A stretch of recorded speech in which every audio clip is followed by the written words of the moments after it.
तो guys welcome my channel short समय में आप सभी का स्वागत है। और एक गाना आया है और हम काम के ही टाइम में वीडियो बना दिए हैं और आप सभी को बता दूं किसका गाना आने वाला है और कौन सा गाना है। तो चलिए बताते हैं। सबसे पहले पवन सिंह का एक गाना क्या बात है सर, क्या बात है सर, क्या बात, ये बात है। आ रहा है जिस गाने का नाम है पापा के परी और जिसमें ये क्या बात करता है यार।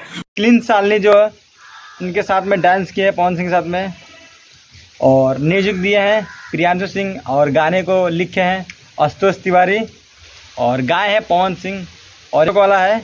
और इस गाना जो आएगा पापा के परी उस गाने को आते एक इवेंट भी रखा जाएगा और इवेंट के दौरे में बहुत सारा बात होगा और क्या क्या बात होगा उसके बारे में हम बताएंगे। कौन है ये लोग, कहां से आते हैं ये? और ये बहुत छोटा वीडियो है, गाना आ जाता है तो अच्छे से वीडियो बना के डालेंगे। फिलहाल इतना ही था, पवन सिंह के गाना आ रहा है। और वीडियो अच्छा लगा तो लाइक कर दीजिएगा, नहीं अच्छा लगा तो डिसलाइक कर दीजिएगा। और वीडियो को लाइक करने का उतना ज़रूरत भी नहीं है क्योंकि ये हम काम के टाइम में वीडियो बनाए हैं। बाय।